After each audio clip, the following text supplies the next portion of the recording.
الحمد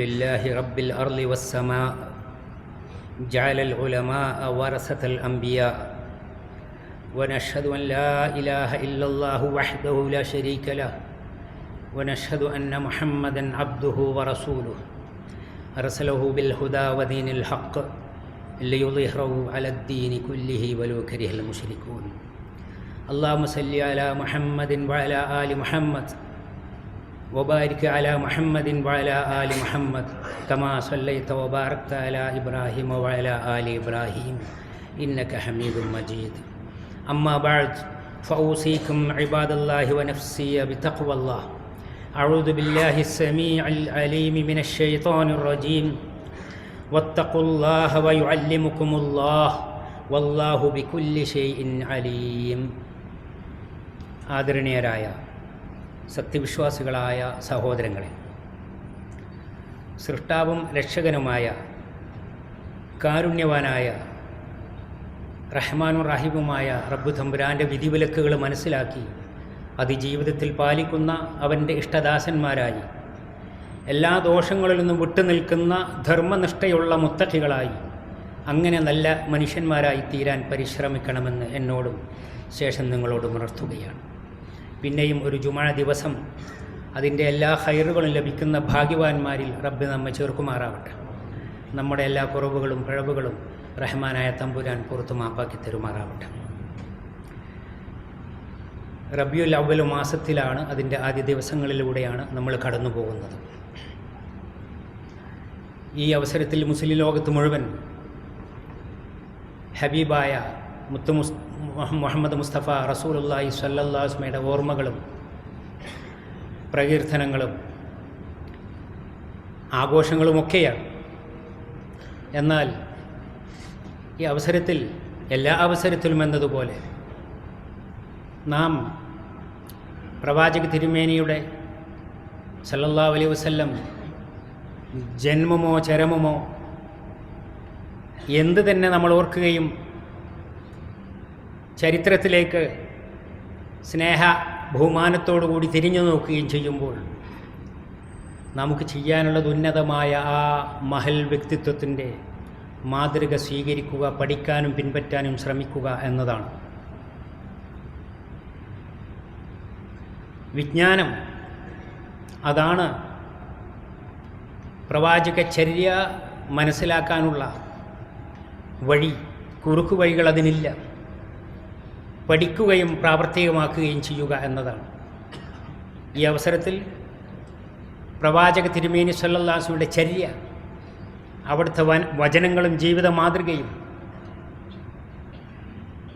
ജീവിതത്തിലുടനീളം പഠിക്കാനും പകർത്താനും പ്രചരിപ്പിക്കാനും വേണ്ടി ശ്രമിച്ചിട്ടുള്ള ഒരു മഹൽ വ്യക്തിത്വത്തിൻ്റെ, മഹാനായ പണ്ഡിതൻ്റെ ചരിത്രത്തിലേക്കാണ് നമ്മുടെ ശ്രദ്ധ ക്ഷണിക്കുന്നത്. വിജ്ഞാനം നമ്മൾ വെള്ളിയാഴ്ച ദിവസത്തിൽ സൂറത്തുൽ കൗഫ് പാരായണം ചെയ്യാറുണ്ട്. പ്രത്യേകം അതിനു വേണ്ടി പ്രോത്സാഹിപ്പിച്ചിട്ടുണ്ട്. അത് പുണ്യമുള്ളതാണ്. സൂറത്തുൽ കൗഫിൽ വിവരിക്കുന്ന സംഭവ ബഹുലമായ ഒരു ചരിത്രം കഥ പോലെ പറഞ്ഞു തരുന്നുണ്ട്. അത് ഉന്നതരായ പ്രവാചകന്മാരിൽപ്പെട്ട മൂസാ നബി അലൈഹിസ്സലാം അറിവ് തേടി ഗുരുനാഥനെ അന്വേഷിച്ചു പോയ കഥയാണ്, ചരിത്രമാണ്. അറിവ്, അതിനെ പ്രോത്സാഹിപ്പിക്കുന്ന, അതിനുവേണ്ടി പ്രേരിപ്പിക്കുന്ന, നിർബന്ധിക്കുന്ന വചനങ്ങൾ ഖുർആനിൽ ധാരാളമുണ്ട്. ജീവിതം വിജ്ഞാനത്തിനു വേണ്ടി പഠിക്കാനും ജീവിതത്തിൽ അത് പ്രാവർത്തികമാക്കാനും പഠിപ്പിക്കാനും വേണ്ടി ഒഴിഞ്ഞുവെച്ച ഒരു മഹൽ വ്യക്തിത്വമായിരുന്നു മഹാനായ താബിയുകളിൽപ്പെട്ട മഹാനായ പണ്ഡിതൻ അബു അബ്ദുള്ള മാലിക് ബിൻ അനസ് റഹ്മത്തുള്ളാഹി അലൈഹി. അറിയപ്പെടുന്ന മഹാന്മാരായ 4 ഇമാമുകളിൽ പ്രഗത്ഭൻ. അദ്ദേഹം മദീനയിൽ പിറന്നു, മദീനയിൽ വളർന്നു. പ്രവാചകൻ്റെ മദീനയിൽ ഒരുപാട് പണ്ഡിതന്മാരെ, ഗുരുനാഥന്മാരെ സ്വീകരിച്ചു അറിവ് നേടി. താൻ നേടിയ വിജ്ഞാനം മുഴുവൻ ജീവിതത്തിൽ പ്രാവർത്തികമാക്കുകയും അനേകം ആയിരക്കണക്കിന് ആളുകൾക്ക് തൻ്റെ ശിഷ്യന്മാർക്ക് പകർന്നു കൊടുക്കുകയും ചെയ്തു. ലോകത്താകമാനം ആദരവോടുകൂടി കാണുകയും എല്ലാ മതപരമായ വൈജ്ഞാനിക സദസ്സുകളിലും പഠനവിധേയമാക്കുകയും ചെയ്യുന്ന വിഷയമാണ് അദ്ദേഹത്തിൻ്റെ വിശ്വവിഖ്യാതമായ അൽ മുവത്ത എന്ന ഗ്രന്ഥം. ഹദീസ് പഠനത്തിലും കർമ്മശാസ്ത്ര വിഷയങ്ങളിലുള്ള വേർതിരിച്ചുള്ള ഗ്രാഹ്യത്തിലുമൊക്കെ അദ്ദേഹം ഉന്നതമായ നിലവാരം പുലർത്തേണ്ടായി. യമനിൽ നിന്ന് വന്ന 2 പൗരാണികമായ ഗോത്രത്തിൽ നിന്നുള്ളവരാണ് അദ്ദേഹത്തിൻ്റെ പിതാവും മാതാവും. മദീനയിൽ ജനിക്കുകയും മദീനത്തെ ഉന്നതരായ പണ്ഡിതന്മാരെയൊക്കെ അവരുടെയൊക്കെ ശിഷ്യത്വം സ്വീകരിക്കാൻ ഭാഗ്യമുണ്ടാവുകയും ചെയ്തു. മഹാനവറുകൾ പഠിക്കാനുള്ള താല്പര്യം പൂതി പറഞ്ഞപ്പോൾ ഉമ്മ അതിന് കൂടെ നിൽക്കുകയും പ്രോത്സാഹിപ്പിക്കുകയും ചെയ്തു. ആ കുടുംബം തന്നെ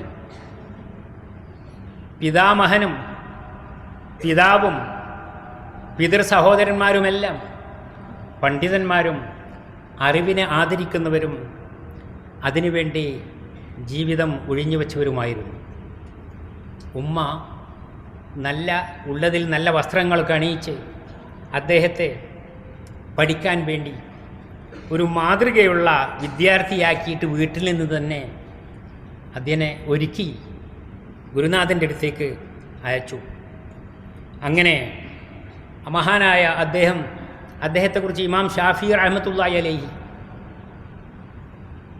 ഇമാം മാലിക് ബിൻ അനസിൻ്റെ ശിഷ്യനാണ് റഹ്മത്തുള്ളാഹി അലൈഹി, പറഞ്ഞിട്ടുള്ളത് ഇദാ ദുക്കിറൽ ഉലമാഹു ഫമാലികുൻ അന്നജ്മു. പണ്ഡിതന്മാരെ കുറിച്ച് പറയുകയാണെങ്കിൽ അക്കൂട്ടത്തിൽ മാലിക് എല്ലാത്തിൻ്റെയും മേലെ തിളങ്ങി നിൽക്കുന്ന നക്ഷത്രമാണ് എന്ന്. അങ്ങനെ അനേകം പേർ അദ്ദേഹത്തിൻ്റെ അറിവിനെയും കഴിവിനെയും വാഴ്ത്തി പറഞ്ഞിട്ടുണ്ട്. ആ മാതൃകാ ജീവിതത്തെയും ഉമ്മ മകനെ പറഞ്ഞയച്ചത് അന്ന് മദീനത്ത് അറിയപ്പെടുന്ന മഹാനായ പണ്ഡിതൻ റബിയത്ത് ബിൻ അബി അബ്ദുറഹ്മാൻ റഹ്മത്തുള്ളാഹി അലൈഹിയുടെ അടുത്തേക്കാണ്. അങ്ങനെ അദ്ദേഹം പഠനത്തിൽ മുഴുകുകയും അതിൽ കഠിനമായ പ്രയത്നം തന്നെ നടത്തുകയും ചെയ്തു. ഒരിക്കൽ അദ്ദേഹം പറയുകയാണ്, ഗുരുനാഥൻ്റെ അടുത്തേക്ക് അയക്കുമ്പോൾ ഉമ്മ പറഞ്ഞു, നീ വേണ്ടത് തഅല്ലം മിൻ അദബിഹി ഖബല ഇൽമിഹി. മഹാനായ പണ്ഡിതനാണ്, നീ അവിടെ പോയി അറിവ് പഠിക്കുന്നതിന് മുമ്പ് ആ ഗുരുവന്യൻ്റെ അദബുകൾ മനസ്സിലാക്കുക, ജീവിതം പഠിക്കുക.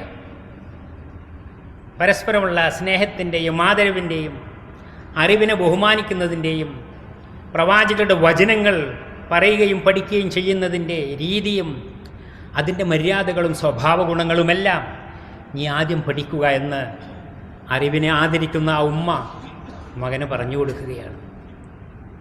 ഇമാം അവറുകൾ പറയുന്നുണ്ട്, ഞാൻ ഗുരുവിനെ തേടി പോകും. അങ്ങനെ ഒരു തണലുമില്ലാത്ത നട്ടുച്ച നേരത്ത് അദ്ദേഹത്തെ കാത്ത് ഞാൻ നിൽക്കും. അദ്ദേഹം കുട്ടികൾക്ക് അറിവ് പകർന്നു കൊടുക്കാൻ വേണ്ടി ഒരുങ്ങി വന്നാൽ തന്നെയും ഞാൻ പിന്നെയും കാത്തു നിൽക്കും. അദ്ദേഹം വീണ്ടും കുട്ടികളെ സ്വീകരിക്കാൻ വേണ്ടി മുന്നോട്ട് വരട്ടെ എന്ന് വിചാരിച്ചിട്ട്. അങ്ങനെ ഞാൻ അദ്ദേഹത്തോട് ചോദിക്കും, പലതും ചോദിച്ച് മനസ്സിലാക്കും. ഈ വിഷയത്തിലെ മഹാനായ സഹാബി പ്രവാചക സല്ലല്ലാഹു അലൈഹി വസല്ലം സുന്നത്തിൻ്റെ അതിൻ്റെ പിന്നാലെ കൂടിയിട്ടുള്ള മഹാനായ സഹാബി അബ്ദുല്ലാഹി ഇബ്നു ഉമർ റളിയല്ലാഹു അൻഹു ഈ വിഷയത്തിൽ എന്താ കണ്ടത്, എന്താ പറഞ്ഞത്, എങ്ങനെ ചെയ്തത് എന്നൊക്കെ ഞാൻ അദ്ദേഹത്തോട് ചോദിക്കും. അപ്പം മഹാനവറുകൾ എനിക്കതിനുള്ള മറുപടി പറഞ്ഞു തരും. ഇങ്ങനെ ഗുരുനാഥൻ്റെ അടുത്ത് പഠിച്ചതിൻ്റെ അനുഭവങ്ങളും രീതിയുമൊക്കെ അദ്ദേഹം വിവരിക്കുന്നുണ്ട്. അദ്ദേഹത്തിന് 21 വയസ്സായപ്പോഴേക്ക് കുട്ടികൾക്ക് ഹദീസ് പറഞ്ഞു കൊടുക്കാനും വിഷയങ്ങൾ വിവരിച്ചു കൊടുക്കാനുമൊക്കെയുള്ള തലത്തിലേക്ക് അദ്ദേഹം ഒരു വലിയ പണ്ഡിതനായി ഉയർന്നു. അങ്ങനെ അനേകം ആളുകൾ പല ഭാഗങ്ങളിൽ നിന്ന്, പുറം നാടുകളിൽ നിന്നൊക്കെ അദ്ദേഹത്തെ തേടി വന്നു തുടങ്ങി. അനേകം എണ്ണമറ്റ ശിഷ്യഗണങ്ങൾ. 70-ൽ പരം ആ സമകാലികരായ പണ്ഡിതന്മാർ അദ്ദേഹത്തെ പുകഴ്ത്തി പറഞ്ഞിട്ടുണ്ട്, അദ്ദേഹത്തിലേക്ക് ചൂണ്ടിയിട്ടുണ്ട്, മറ്റ് വിദ്യാർത്ഥികളെ അദ്ദേഹത്തിലേക്ക് പറഞ്ഞയച്ചിട്ടുണ്ട്, ശുപാർശ ചെയ്തിട്ടുണ്ട്. അങ്ങനെയായിരുന്നു വല്ല ഹദീസിലും പ്രവാചക സല്ലല്ലാഹു അലൈഹി വസല്ലമയുടെ വചനങ്ങൾ, അവിടുത്തെ ജീവിതചര്യകൾ, മാതൃകകൾ സഹാബികൾ പറഞ്ഞു തന്നത്, അവരിൽ നിന്നും വീണ്ടും വീണ്ടും കൈമാറി വന്നിട്ടുള്ള അത്തരം വചനങ്ങളിൽ ഏതിലെങ്കിലും വല്ല സംശയവും ഒരു വാക്കിലോ എവിടെയെങ്കിലും ഒരു നിസ്സാരമായ സംശയം തോന്നിയാൽ ഊഹിച്ചുകൊണ്ടത് സ്വീകരിക്കാനോ കുട്ടികൾക്ക് പറഞ്ഞു കൊടുക്കാനോ അദ്ദേഹം നിൽക്കില്ല. ആ വചനം മുഴുവൻ അദ്ദേഹം ഉപേക്ഷിക്കും. അത്രയ്ക്ക് സൂക്ഷ്മമായിരുന്നു, അത്രയ്ക്ക് ആധികാരികമായിരുന്നു അദ്ദേഹത്തിന് അറിവിൻ്റെ വിഷയത്തിലുള്ള നിലപാടുകൾ. കുട്ടികളോട് അദ്ദേഹം പറയും, നിങ്ങൾ ഹക്കുൻ അലാമൻ തലബൽ ഇൽമ അൻ യകൂന ലഹു വഖാറുൻ വസകീനത്തുൻ വഖശിയ. അറിവ് തേടുന്ന വിദ്യാർത്ഥിക്ക് തീർച്ചയായും ഉന്നതമായ അഭിമാനബോധമുണ്ടാവണം, ശാന്തമായ സ്വഭാവമുണ്ടാവണം, അച്ചടക്കമുണ്ടാവണം. അതോടൊപ്പം അള്ളാഹുവിനെ ഭയപ്പെടുന്ന, അള്ളാഹുവിൻ്റെ വിധിവിലക്കുകളെ ലംഘിച്ചുകൊണ്ട് എന്തെങ്കിലും പറ്റിപ്പോകരുത് എന്നുള്ള ഗൗരവമായ തീരുമാനമുണ്ടാവണം. അങ്ങനെയായിരിക്കണം വിദ്യാർത്ഥികൾ എന്ന്. അദ്ദേഹം നല്ല വസ്ത്രങ്ങളണിഞ്ഞ് സുഗന്ധദ്രവ്യങ്ങൾ പൂശി അങ്ങനെ ശുദ്ധി ചെയ്ത് എല്ലാം ഒരുങ്ങിയിട്ടാണ് കുട്ടികൾക്ക് ഇൽമു പറഞ്ഞു കൊടുക്കാൻ വേണ്ടി വരിക. കാരണം അദ്ദേഹം പറയുന്നതും പഠിപ്പിക്കുന്നതും എപ്പോഴും കൈകാര്യം ചെയ്യുന്നതും പ്രവാചകർ സല്ലല്ലാഹു അലൈഹി വസല്ലം വചനങ്ങളാണ്, ഉന്നതമായ വചനങ്ങൾ. നിങ്ങൾ ശബ്ദമുയർത്താൻ പാടില്ല. നിങ്ങൾ പഠിക്കുന്ന വിദ്യാർത്ഥികൾ ശബ്ദമുയർത്തുമ്പോൾ അതിനർത്ഥം പ്രവാചകരുടെ മുന്നിലാണ് അവർ ശബ്ദമുയർത്തുന്നത്. കാരണം പ്രവാചകരുടെ വചനങ്ങളാണ് അവർ കേൾക്കുന്നതും കൈകാര്യം ചെയ്യുന്നതും. എന്നിട്ട് ഖുർആനിൽ നിന്നുള്ളൊരു വചനം അദ്ദേഹം കേൾപ്പിക്കും. യാ അയ്യുഹല്ലദീന ആമനൂ ലാ തർഫഉ അസ്വാതകും ഫൗഖ സൗത്തിൻ നബി. സൂറത്തുൽ ഹുജറാത്തിൽ സത്യത്തിൽ വിശ്വസിച്ചിട്ടുള്ളവരെ അദബുകൾ പറഞ്ഞു കൊടുക്കുകയാണ്. നിങ്ങൾ പ്രവാചകരുടെ, അള്ളാഹുവിൻ്റെ ദൂതരുടെ മുന്നിൽ അവരെക്കാൾ നിങ്ങളുടെ ശബ്ദം ഉയരാതിരിക്കട്ടെ. അച്ചടക്കത്തിൻ്റെ, വിനയത്തിൻ്റെ, താഴ്മയുടെ ഉന്നതമായ സ്വഭാവ ഗുണം ഖുർആൻ പഠിപ്പിക്കുന്നത്, സഹാബികൾക്ക് പ്രവാചകർ സല്ലല്ലാഹു അലൈഹി വസല്ലം പകർന്നു കൊടുത്തത്, കാണിച്ചു കൊടുത്തത് മഹാനവറുകൾ തൻ്റെ ശിഷ്യന്മാർക്ക് പറഞ്ഞു കൊടുക്കുമായിരുന്നു. അങ്ങനെ ധാരാളം ഉദാഹരണങ്ങൾ കാണാൻ സാധിക്കും. അച്ചടക്കത്തിൻ്റെ വലിയ ഉദാഹരണങ്ങളാണ് അവിടെ പറഞ്ഞു കൊടുത്തത്. അതോടൊപ്പം അദ്ദേഹം മറ്റൊരു അവസരത്തിൽ പറയണ്ടായി, അൽ ജിദാലു ഫിൽ ഇൽമി യദ്ഹബു ബിനൂറിൽ ഇൽം മിൻ ഖൽബിൽ അബ്ദ് വയൂരിസുൽ ഐൻ. അറിവിൻ്റെ വിഷയത്തിൽ, പഠിക്കുന്ന കാര്യങ്ങളിൽ, വിജ്ഞാനം കൈകാര്യം ചെയ്യുന്നിടത്ത് തർക്കങ്ങളും കുതർക്കങ്ങളും ഉണ്ടാവുക എന്നത് വിജ്ഞാനത്തിൻ്റെ പ്രകാശം, അറിവിൻ്റെ വെളിച്ചം നഷ്ടപ്പെടുത്തും. അത് ഛിദ്രതയും ശത്രുതയും അകലവും പിശാചിന് ഇടവും നൽകും. അതുകൊണ്ട് തൻ്റെ ശിഷ്യന്മാരോട്, ലേശം കൂടുതൽ പഠിച്ചവനാണെങ്കിൽ, അത്രയൊന്നും എത്തിയിട്ടില്ലാത്തവരോട് വലിയ ഗമയിൽ അഹങ്കാരത്തോടെ പെരുമാറാൻ പാടില്ല. ചോദിക്കുന്നിടത്തും ഉത്തരം പറയുന്നിടത്തുമൊന്നും അതൊരു തർക്കത്തിൻ്റെ രീതിയിലേക്ക് എത്താൻ പാടില്ല. മാന്യമായ ഏറ്റവും ആഴത്തിലുള്ള അച്ചടക്കത്തിൻ്റെ അദബുകൾ ശീലിച്ചുകൊണ്ടായിരിക്കണം. ഇതൊക്കെ വിദ്യാർത്ഥികൾ, മനുഷ്യൻ, സത്യവിശ്വാസി എപ്പോഴും വിദ്യാർത്ഥിയാണ്. തലബുൽ ഇൽമി ഫരീലത്തുൻ അലാ കുല്ലി മുസ്ലിമിൻ വ മുസ്ലിമ. എല്ലാ മുസ്ലിമായ ആണിനും പെണ്ണിനും ഒക്കെ അറിവ്, വിജ്ഞാനം തേടുക, അത് നേടുക എന്നത് ബാധ്യതയാണ്. ഫരീലത്തുൻ, ഫർളാണ് എന്ന് നബി സല്ലല്ലാഹു അലൈഹി വസല്ലം പഠിപ്പിക്കുകയാണ്. അതുകൊണ്ട് എല്ലാ അവസരത്തിലും അറിവിനെ ആദരിക്കുകയും അറിവുള്ളവരെ ബഹുമാനിക്കുകയും അവരിൽ നിന്ന് മറ്റെന്തിനേക്കാളും അവരുടെ വിജ്ഞാനത്തെ പകർന്നെടുക്കാൻ വേണ്ടി ത്യാഗപൂർണമായ നിലപാടിൽ അതിനുവേണ്ടി ശ്രമിക്കുകയും വേണം. നമുക്കൊരുപാട് വായിക്കാനും മനസ്സിലാക്കാനുമുള്ള അവസരങ്ങളുണ്ട്. പണ്ടത്തെ പോലെ ഒരുപാട് ദിവസങ്ങൾ നീണ്ട യാത്ര നടത്തി ഒരു പണ്ഡിതനെ കണ്ടെത്തേണ്ടെന്ന് ആവശ്യമില്ല. എല്ലാം വിരൽത്തുമ്പിൽ, എല്ലാം ഗ്രന്ഥങ്ങളിൽ നമ്മളിഷ്ടം പോലെ നമുക്ക് വായിക്കാനും പഠിക്കാനും മനസ്സിലാക്കാനും പറ്റും. അവസരങ്ങൾ ഉപയോഗപ്പെടുത്തുക, അറിവുള്ളവരാവുക, അതാണ് ഈമാനിൻ്റെ പൂർണ്ണത, അതാണ് ഇസ്ലാമിൻ്റെ പ്രാവർത്തികമായ ആവിഷ്കാരം. ജീവിത ആവിഷ്കാരത്തിൻ്റെ രീതി അറിവിലൂടെയാണ്. അള്ളാഹു അനുഗ്രഹിക്കുമാറാവട്ടെ. അഖൂലു ഖൗലി ഹാദാ വഅസ്തഗ്ഫിറുല്ലാഹ ലി വലക്കും ഫസ്തഗ്ഫിറുഹു ഇന്നഹു ഹുവൽ ഗഫൂറുർ റഹീം.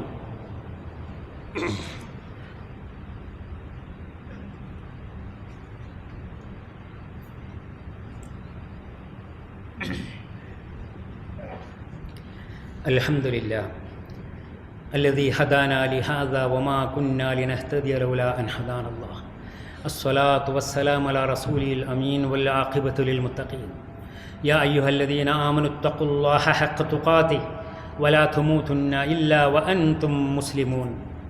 പ്രിയപ്പെട്ടവരെ, ഒരിക്കൽ കൂടി അള്ളാഹുവിൻ്റെ വിധിവിലക്കുകൾ പാലിച്ചുകൊണ്ട് തിന്മകളിൽ നിന്ന് വിട്ടുനിൽക്കുന്ന, ജീവിതത്തിൽ നന്മകൾ നിറക്കുന്ന കാര്യങ്ങൾ അറിഞ്ഞുകൊണ്ട് പഠിച്ചു മനസ്സിലാക്കിയിട്ട് പ്രാവർത്തികമാക്കുന്ന അള്ളാഹുവിൻ്റെ ഇഷ്ടദാസന്മാരായി തീരാൻ ശ്രമിക്കണമെന്ന് ഉണർത്തുകയാണ്. മഹാനായ മാലിക് ബിൻ അനസ് റളിയല്ലാഹു അൻഹു, അദ്ദേഹത്തിൻ്റെ സ്വഭാവ ഗുണങ്ങളും മഹത്വവും പറഞ്ഞാൽ തീരുന്നതില്ല. ഇങ്ങനെയുള്ളൊരവസരം അതിന് മതിയാവുകയില്ല. വളരെ ദൂരെ നിന്ന് വന്ന ഒരു വിദ്യാർത്ഥി അദ്ദേഹത്തെ മാത്രം തേടി, അറിവ് തേടി വന്ന അദ്ദേഹം ഒരു മസല, ഒരു വിഷയത്തിലുള്ള നിലപാടും തീരുമാനവും ഫത്വയും ചോദിച്ചു. അപ്പോൾ മറുപടിക്ക് വേണ്ടി കാത്തുനിന്ന ശിഷ്യനോട് മഹാനവറുകൾ പറഞ്ഞു, ലാ ഉഹ്സിനുഹ, എനിക്കത് ശരിക്ക് അറിയില്ല എന്ന്. അപ്പോൾ ആ ശിഷ്യന് വല്ലാതെ എന്നിട്ട് പറഞ്ഞു, ഞാൻ വളരെ ദിവസമായി ദൂരസ്ഥലത്തു നിന്ന് വന്നിട്ടുള്ള ഒരു താലിബുൽ ഇൽമാണ് എന്ന്. അപ്പോൾ എന്നാൽ എന്തെങ്കിലും ഒരു മറുപടി കൊടുക്കാതെ പറ്റൂലല്ലോ. അങ്ങനെയല്ല, ഇമാം അവറുകൾ പറഞ്ഞു, തനിക്ക് കൃത്യമായും സൂക്ഷ്മമായും പിടിപാടില്ലാത്ത വിഷയത്തെപ്പറ്റി ഫഅഖ്ബിർ ഖൗമക അന്നിലാശിന, എന്നാൽ ഈ നാട്ടിൽ പോയിട്ട് ദൂരെ നിന്ന് വന്ന ആളാണെങ്കിൽ അത്രയും ദൂരത്തേക്ക് തിരിച്ചു പോയിട്ട് നാട്ടുകാരോട് പറഞ്ഞേക്ക് മാലിക്കിന് ഇത് അറിയില്ല എന്ന്. മഹാനവറുകൾ പറയാണ്. അപ്പോൾ അറിയാത്ത വിഷയത്തെക്കുറിച്ച് എനിക്കറിയില്ല എന്ന് പറയാൻ ഒരു കുറവും തോന്നിയിട്ടില്ലാത്ത അത്രയ്ക്ക് സൂക്ഷ്മമായ നിലപാട് സ്വീകരിച്ച മഹാനായ പണ്ഡിതൻ, അല്ലാഹു റഹ്മു. ഇന്ന് അറിയാത്ത ആരെങ്കിലും ഉണ്ടോ? ആരോട് എന്തു ചോദിച്ചാലും എല്ലാത്തിനും മറുപടിയാണ്, എല്ലാത്തിനും ഫത്വകളാണ്. അങ്ങനെയല്ല, വളരെ സൂക്ഷ്മമായ കൃത്യമായ, കാരണം ഇത് പ്രവാചക മൊഴികളാണ്. പ്രവാചകൻ സല്ലല്ലാഹു അലൈഹി വസല്ലം പറഞ്ഞു തന്നിട്ടുള്ള വചനങ്ങൾ, അദ്ദേഹം പ്രവർത്തിച്ചു കാണിച്ചു മുന്നിൽ നടന്നിട്ടുള്ള കർമ്മങ്ങൾ, കാര്യങ്ങൾ, മാതൃകകൾ, ഇതിനെക്കുറിച്ചാണ് സംസാരിക്കുന്നത്. എന്തെങ്കിലും പറയാൻ പാടില്ല. അതീവ സൂക്ഷ്മതയോടുകൂടിയും അങ്ങേയറ്റത്തെ ആധികാരികതയോടുകൂടിയും മാത്രം മനസ്സിലാക്കിയിട്ടാണ് അദ്ദേഹം പറഞ്ഞത്. അല്ലാത്ത കാര്യങ്ങളിൽ എനിക്കറിയില്ല എന്ന് പറയാൻ ഒരു മടിയും അദ്ദേഹത്തിനുണ്ടായില്ല. അതാണ് പണ്ഡിതൻ്റെ മഹത്വം. മഹാന്മാരായ പണ്ഡിതന്മാരുടെ സഹാബത്തിനെയും അവരിൽ നിന്നും പഠിച്ചു മനസ്സിലാക്കിയിട്ടുള്ള താബികളും മഹാന്മാരായ മദ്ഹബിൻ്റെ ഇമാമുകളും പണ്ഡിത സൂര്യന്മാരായിട്ടുള്ള മഹത്തുക്കൾ, അവരുടെയൊക്കെ മാതൃക ഈ വിഷയത്തിൽ അറിവിനു വേണ്ടി ത്യാഗം വരിച്ചതും അതിൽ കാണിച്ച സൂക്ഷ്മതയും അതിനുവേണ്ടി സഹിക്കേണ്ടി വന്നതും എല്ലാം നമ്മൾ മനസ്സിലാക്കുകയും മാതൃകയാക്കുകയും വേണ്ടതാണ്. തൻ്റെ മകനോട് അദ്ദേഹം വസിയത്തായിട്ട് പറഞ്ഞു, അലൈക ബി മുജാലസതി മൻ യസീദു ഫി ഇൽമിക ഖൗലുഹു വ യദഉക ലിഹാലിൽ ആഖിറതി ഫിഅലുഹു. നീ കൂടേണ്ടതും അറിവ് നേടേണ്ടതും ആരുടെ വർത്തമാനങ്ങളും ഉപദേശങ്ങളുമാണോ എനിക്ക് അറിവ് വർദ്ധിപ്പിച്ചു തരിക, വെറും പടായികളല്ല. അതുപോലെ തന്നെ ആരുടെ പ്രവൃത്തികളാണോ നിന്നെ ആഖിറത്തിലേക്ക്, സ്വർഗത്തിലേക്ക് അടുപ്പിക്കുക, അങ്ങനെയുള്ളവരെയാണ് നീ ഗുരുനാഥനായി സ്വീകരിക്കേണ്ടത്. അവിടെ നിന്നാണ് നീ പഠിച്ചെടുക്കേണ്ടത് എന്ന്. സ്വഭാവം, ഉന്നതമായ സ്വഭാവ ഗുണങ്ങൾ അറിവ് അന്വേഷിക്കുന്നവരിൽ, അറിവ് നേടിയിട്ടുള്ളവരിൽ, അറിവിൻ്റെ ലോകത്ത് അതാണ് കാണേണ്ടത്. ഇന്ന് മാറിയ ചുറ്റുപാടിൽ നമ്മൾ അറിയുന്ന അനുഭവിക്കുന്ന അനേകം ദുര്യോഗങ്ങൾ, വളരെ വിനാശകരമായ അനുഭവങ്ങൾ നമ്മൾ കാണുന്നു. അതല്ല ഒച്ചപ്പാടും ബഹളവും സിന്ദാബാദുമല്ല, മറിച്ച് വിദ്യാർത്ഥിയുടെ, അധ്യാപകൻ്റെ ജീവിത രീതി, സ്വഭാവ മഹിമ എപ്പോഴും അച്ചടക്കത്തിൻ്റേതും അനുസരണത്തിൻ്റേതും അങ്ങേയറ്റത്തെ ഭക്തിപൂർവമായതുമായിരിക്കണം എന്നാണ് നമ്മളെ പഠിപ്പിക്കുന്നത്. വല്ലതും ചോദിച്ചു വന്ന് ആരെങ്കിലും അന്വേഷിച്ചു വരുമ്പോൾ തന്നെ ചോദ്യം മുഴുവനായി കേൾക്കുന്നതിന് മുമ്പേ ഇമാം അവറുകൾ പറയും, മാഷാ അല്ലാ ലാ ഖുവത ഇല്ലാ ബില്ലാ. സൂറത്തുൽ കൗഫിൽ നമ്മൾ പഠിച്ചിട്ടുള്ള സംഭവം. മാഷാ അല്ലാ. അപ്പോൾ അറിവ് തേടി എനിക്കറിയുന്നൊരു കാര്യം പ്രതീക്ഷിച്ചുകൊണ്ട് അന്വേഷിച്ചു വരികയാണല്ലോ, അതിനൊരാളെ എൻ്റെ മുന്നിലേക്ക് അള്ളാഹു എത്തിച്ചല്ലോ. എന്തൊരു വലിയ അനുഗ്രഹമാണത്. മാഷാ അല്ലാ ലാ ഖുവത ഇല്ലാ ബില്ലാ. എന്നാൽ അള്ളാഹുവിൻ്റെ തൗഫീഖ് കൊണ്ടല്ലാതെ എനിക്ക് യാതൊരു ശേഷിയോ ശക്തിയോ പ്രാപ്തിയോ ഇല്ല. അള്ളാഹു അറിവ് തന്നെങ്കിൽ, കഴിവ് തന്നെങ്കിൽ മാത്രമേ എനിക്കിത് അറിയാനും പറയാനും സാധിക്കുകയുള്ളൂ. ഇങ്ങനെ വിനയത്തിൻ്റെയും നന്ദിയുടെയും മന്ത്രം ഉച്ചരിച്ചുകൊണ്ടാണ് അദ്ദേഹം ഏതൊരവസരത്തിലും ചോദ്യങ്ങൾക്ക് മറുപടി പറഞ്ഞിരുന്നത്. ഉദാഹരണങ്ങൾ ഒരുപാടാണ്. അദ്ദേഹം മദീനയിൽ മരണപ്പെടുകയുണ്ടായി.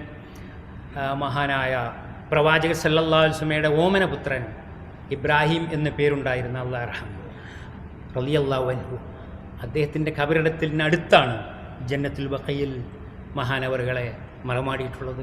അല്ലാഹു സുബ്ഹാനഹു വ തആല മഹാന്മാരായ നമ്മുടെ പണ്ഡിതന്മാർ പ്രവാചക ചര്യയും ഖുർആനിൻ്റെ വിവരണവും അവിടുത്തെ മാതൃകയും എല്ലാം ലോകത്തിന് സൂക്ഷ്മമായും കൃത്യമായും പകർന്നു നൽകിയിട്ടുള്ള പണ്ഡിതന്മാർ അല്ലാഹു സുബ്ഹാനഹു വ തആല അവരെല്ലാം അനുഗ്രഹിക്കുമാറാവട്ടെ. ജന്നാത്തുൽ ഫിർദൗസിൽ ഉന്നതമായ സ്ഥാനം നൽകി അനുഗ്രഹിക്കുമാറാവട്ടെ. നമ്മുടെ എല്ലാ പണ്ഡിതന്മാർക്കും ദീനിൻ്റെ പ്രമാണങ്ങളുടെ അടിസ്ഥാനത്തിൽ നീതിപൂർവമായ സത്യസന്ധമായ പ്രബോധനം നടത്താനുള്ള ആരോഗ്യവും ആയുസ്സും ആഫിയത്തും തൗഫീഖും എല്ലാം റബ്ബ് സുബ്ഹാനഹു വ തആല നൽകുമാറാവട്ടെ. നമുക്കെല്ലാവർക്കും പരിശുദ്ധ ദീനുൽ ഇസ്ലാമിൻ്റെ പ്രമാണങ്ങളെ പഠിച്ചെടുക്കാൻ, അതിൽ ജീവിതത്തിൽ മാതൃകാപരമായി പ്രാവർത്തികമാക്കുവാനും ലോകത്തിനത് കാണിച്ചു കൊടുക്കാനുമുള്ള ഈമാനും ഇൽമും തൗഫീഖും നൽകി അനുഗ്രഹിക്കുമാറാവട്ടെ. റബ്ബനാ തഖബ്ബൽ മിന്നാ ഇന്നക അൻത സമീഉൽ അലീം വതുബ് അലൈനാ ഇന്നക അൻത തവ്വാബുർ റഹീം. അല്ലാഹുമ്മ യാ മുഖല്ലിബൽ ഖുലൂബ് സബ്ബിത് ഖുലൂബനാ അലാ ദീനിക്. അല്ലാഹുമ്മ അജിർനാ മിനൻ നാർ വഅദ്ഖിൽനൽ ജന്നത യാ റബ്ബൽ ആലമീൻ. اللهم أدم على دولة الإمارات عزها ونصرها واستقرارها وازدهارها وخيرها ورخاءها يا رب العالمين. اللهم احفظ الشيخ محمد بن زايد رئيس الدولة وكن له عونا وسندا وبارك في عمره وعامله. اللهم وفقه ونوابه وإخوانه حكام الإمارات وولي عهده الأمين لما تحبه وترضى. اللهم ارحم الشيخ زايد والشيخ راشد وشيوخ الإمارات الذين انتقلوا إلى رحمتك وادخلهم بفضلك فسيح جناتك يا رب العالمين. اللهم اشمل شهداء الوطن برحمتك يا أرحم الراحمين. اللهم ارحم المسلمين والمسلمات المؤمنين والمؤمنات الأحياء من والأموات إنك مجيب الدعوات يا القاضي الحاجات. ربنا آتنا في الدنيا حسنة وفي الآخرة حسنة وقنا عذاب النار وأقم الصلاة.